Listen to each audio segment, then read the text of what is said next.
السلام علیکم ویلکم ټو میډیسن ان پښتو وذ فیاض یوټیوب چینل ته که تر اوسه مو زموږ یوټیوب چینل نه وي سبسکرایب کړئ مهرباني وکړئ زموږ یوټیوب چینل ځان سره سبسکرایب کړئ تر څو دې ته ورته نورې ښکلې ویډیوګانې تاسو ته میلاو شي.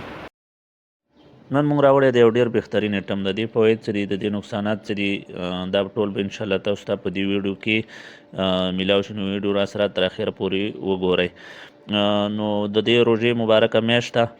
او اکثر دوستان موږ نه پوښتنه کوي کله چې دو روژه ماتې وکړي او خوراک وکړي او خوراک د دو په معده باندې ډېر زیات بوج شي او هغو خولې له بار بار تروي اوبه راځي او په معده باندې ډېر زیات بوج وي او د ستونزې څخه ډېر زیات په عذاب وي. نو دغه دپاره موږ راوړی دی یو ډېر بهترین ایټم د کوم نوم چې دی رایزیک 40 mg یا رایزیک 40 ملي ګرام ایټم. نو که یو څوک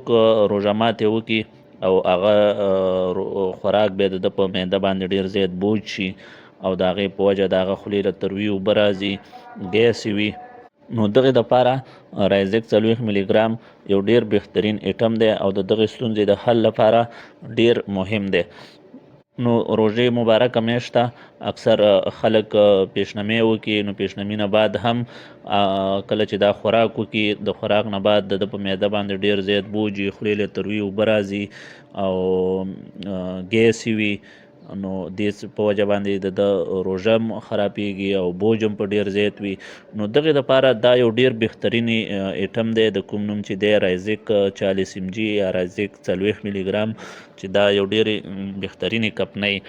ګیټس جوړې کړي دي او په هر میډیکل سټور کې په اسانۍ سره پیدا کیږي. نو که څوک هم خصوصا په دې روژه کې د دغسې مشکل سره مخ وي چې هغه خوراک وکړي او خوراک د هغه په معده باندې ډېر زیات بوج شي د هغې په وجه د په سرم دردي غوسم ورځي او خوراک خولې له تروي اوبه هم راځي نو دې دپاره دا یو ډېر بهترین ایټم دی او موږ هم لازمه وګڼله چې دغه ایټم ستاسو مخې ته راوړو. نو که یو طرف ته راشو پرایز هم د دې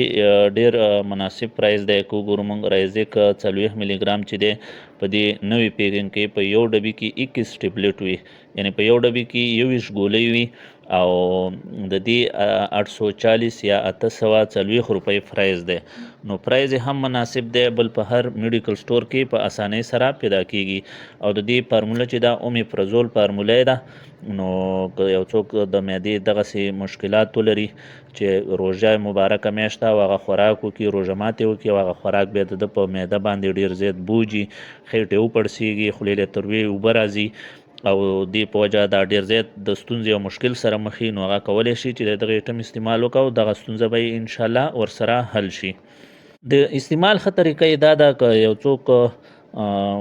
ډېر زیات مشکل ولري او ډېر مشکل ولري هغه کولی شي چې د روژه ماتې چې کله کېږي نو دې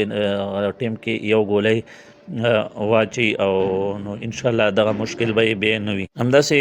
که څوک دې نه هم ډېر مشکل ولري نو بیا هغه کولی شي چې یو ګولۍ پیشنمي ټیم کې هم په نهاره واچي باندې نو انشاءالله چې دغه مشکل به یې بیخي خاتمه وشي. نو که چا هم روژه ماته کا او هغې نه بعد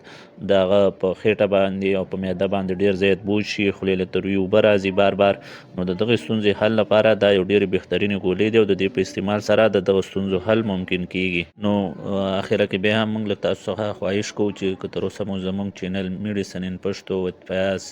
نوي سبسکرایب کړئ مهرباني وکړئ دا چینل ځان سره لایک شیر او سبسکرایب کړئ تر څو دې ته ورته نورې ښکلې ویډیوګانې موږ ستاسو مخې ته راوړو. تر بلې ویډیو پورې چې زه فیاض خان بیا ستاسو درانه حضور کې حاضرېږم ما ته راکړئ اجازت تر الله تعالی په امان.